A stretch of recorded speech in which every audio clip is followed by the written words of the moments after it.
Aska udah join ya? Widih, udah berapa tahun gak denger suaranya? Ya elah, baru juga 1 semester dari kelulusan. Gak jelas emang dia mah. Kata temen SMA-nya aja dia masih gaman sama temen SMP-nya. Waduh, gak usah dibilang juga dong. Oh iya, lu besok ikut kan kak? Isinya cuman anak-anak kita doang. Kalau lu gak ikut, ntar jadi dikit banget. Iya iya, gua ikut.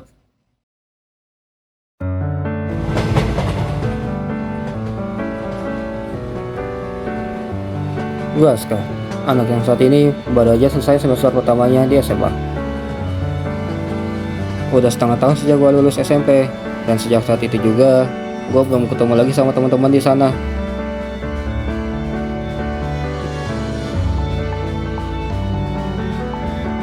Dan sekarang, gua bersyukur akhirnya gua bisa melihat mereka lagi.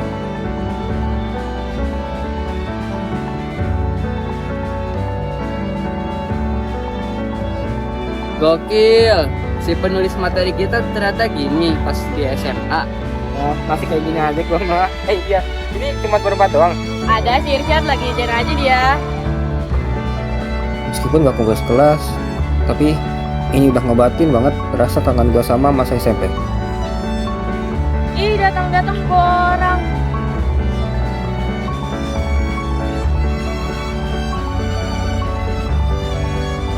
Kopi ya? Apalagi, gue nggak kopi nggak bagus. Gua jadi ingat yang lu mau yang desain pas kita mau lomba pentas. Sampai habis 14 kopi tuh.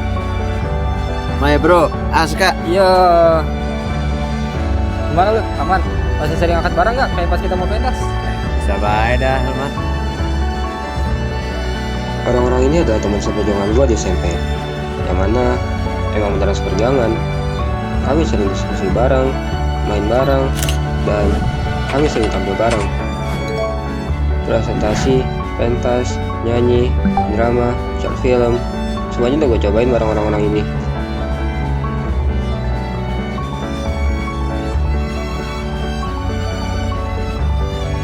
Ini Roy, semangatnya nggak habis-habis.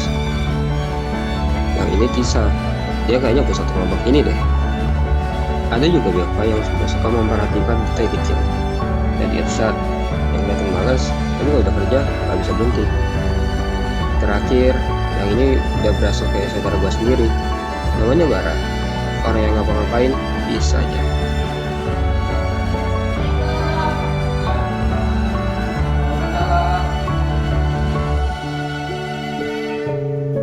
Semenjak reuni kecil-kecilan ini, tiba-tiba gue jadi sering kumpul lagi sama mereka. Perlahan, gue mulai paham. Reuni ini bukan cuma ngobatin kangen, tapi juga bikin gue sadar kalau mungkin kami memang belum saatnya bisa, dan ada hal yang sudah menunggu untuk dijalani bersama.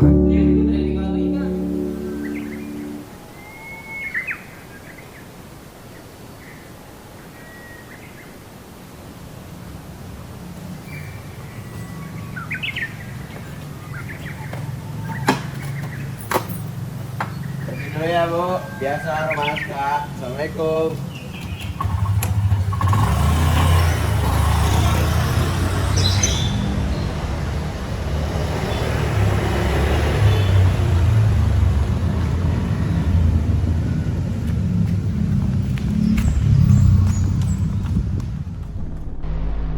Perumahan Asri Purnomo di Jalan Rama Sukma jam 4 sampai jam 6 sore. Biasanya kosong. Yuk, wes sapa maman. Yuk langsung aja kita gas. Kamu sing sana. Kamu sing sana.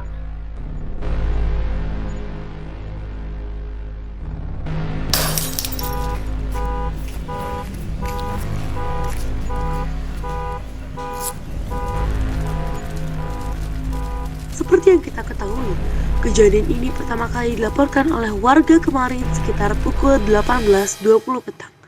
Saat sejumlah properti di lingkungan ini ditemukan mengalami kerusakan yang cukup parah.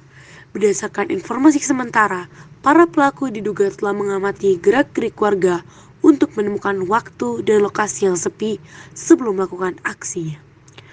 Di tempat kejadian, sejumlah barang di sekitar lokasi mengalami kerusakan, dengan mobil milik warga bernama Bara yang mengalami dampak paling parah. Selain itu, pemirsa, ada yang cukup menarik perhatian di lokasi kejadian. Ditemukan beberapa wayang dan kutipan kalimat yang tampaknya sengaja ditinggalkan oleh para pelaku. Kutipan dalam bahasa Jawa tersebut berarti, jangan terjebak dalam kedudukan, keduniawian, dan kenyamanan. Kutipan ini menimbulkan dugaan sementara bahwa para pelaku mungkin melakukan aksi ini sebagai bentuk protes terhadap gaya hidup mewah dan untuk menekankan pentingnya menjaga kesederhanaan. Sampai saat ini, kasus serupa sudah beberapa kali terjadi. Meski begitu, kepolisian masih terus melakukan. Udah biar Bara tenang dulu. Orang mewahan itu nggak bener deh orang Jawa mah. Orang-orang yang dari kecil udah rajin ritual, upacara, dikasih paham-paham Jawa ini itu, semua prinsip dimasukin ke kepala mereka, kayak nggak ada hal lain aja di dunia ini. Ya gitu jadinya. Ya lu jangan salahin paham-paham Jawa juga dong. Mereka aja yang nggak ngerti cara nerapinnya. Mungkin juga maksud Ngapain mereka. juga gue peduli sama maksud mereka. Dari kecil mereka dicekokin cerita soal kesederhanaan, soal jadi orang Jawa sejati yang rendah hati, hidup nggak perlu neko-neko, diceritain wali, legenda, diceramain soal hidup sederhana, soal ngelakoni urip sakmadia, lagu prihatin, apalah itu. Terus gara-gara nonton wayang tiap malam, sekarang mereka ngerasa paling bener, paling ngerti ajaran leluhur, paling suci, merasa diri mereka itu sebagai pahlawan, berubah, berhak menjaga orang-orang agar tetap dalam kesederhanaan yang sesuai dengan standar mereka. Gitu.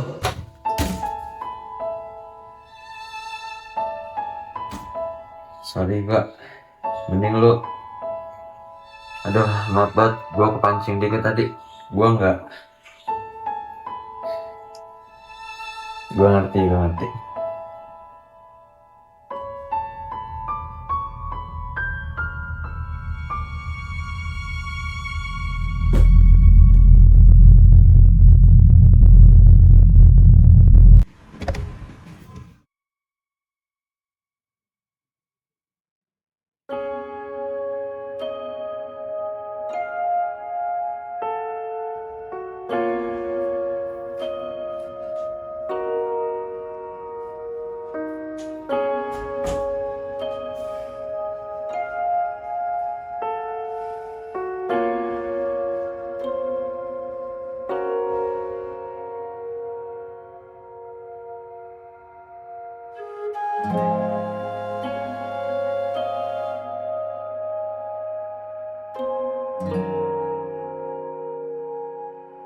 Jadi mau diapain tawaran Pak Bas?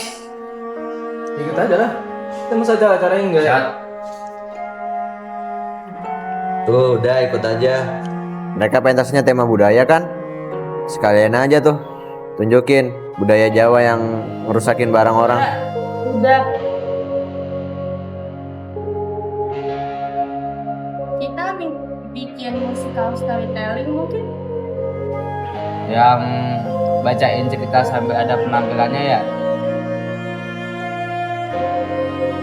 Jadi mau nggak? Gue boleh aja.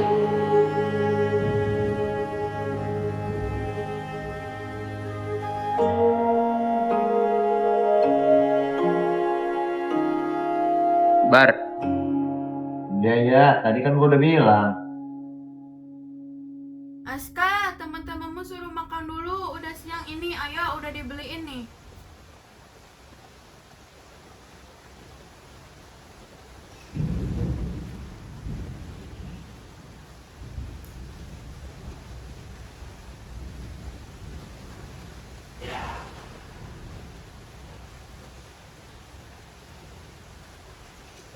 Pak.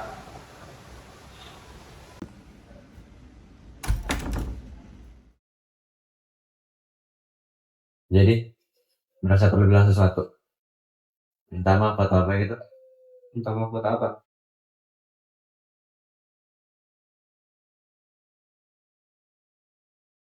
Lu bener-bener ya?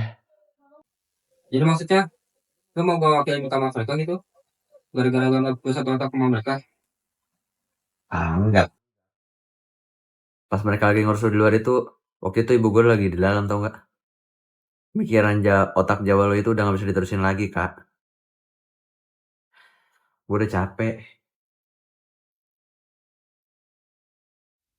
Masih mending gue yang kena. Gimana kalau misalnya Roy, Tisa, Belva, atau Irsyad?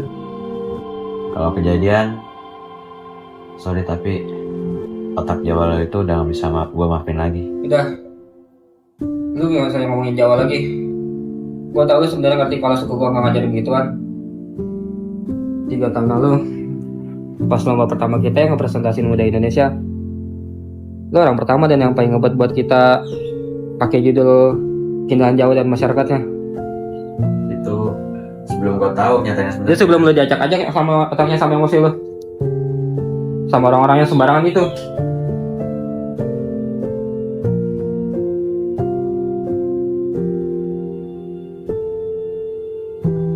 Dulu gue selalu nyari orang kaya buat ditemenin, biar bisa dipinjemin mahal kalau lagi main.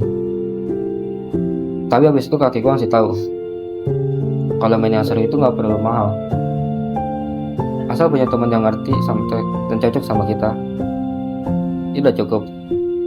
Itu yang dia bilang pas habis nonton wayang waktu itu. Gue ingat banget. Ini gue inget juga dia yang ngasih. Dan gara-gara yang kaki gue bang itu, gue mulai deketin orang lain. Salah satunya yang pertama itu orang yang gue deketin pas dia lagi grogi persiapan presentasi. Katanya itu presentasi pertama dia. Iya, terus lu sok ngajarin, padahal sendirinya juga grogi pas maju. Serah lu masih mau marah atau apapun sama gue. Tapi yang pasti, kita suksesin dulu acara sekarang. Jangan ngecewain yang lain. Kalau mau kesel ke gue aja.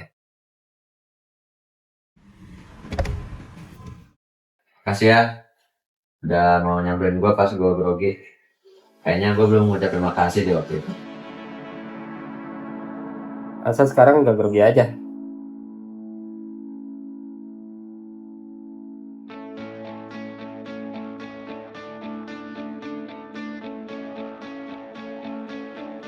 Gue beli nasi padang ya. Gue mau dong nitip. Boleh.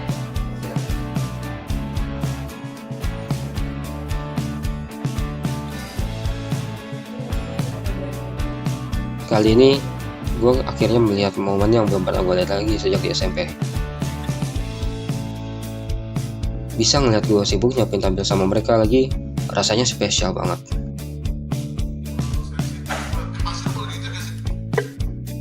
Udah selesai belum?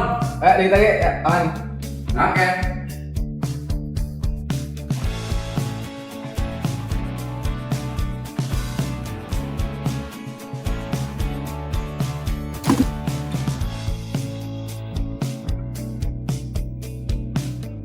Nonton wayang bikin gue tahu kalau di balik setiap tokoh ada perjuangan, pengorbanan, bahkan kesalahan yang ujung-ujungnya semua itu jadi bagian dari perjalanan yang utuh. Terus habis gerakan ini Sama seperti kami.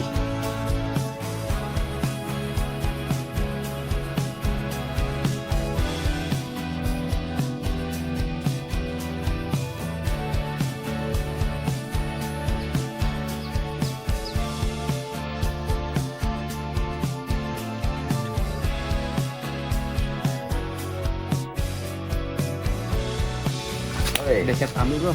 Jelas. Mungkin kami bukan kelompok paling akrab. Kita sering beda pendapat, kadang malah ribut sampai berantem.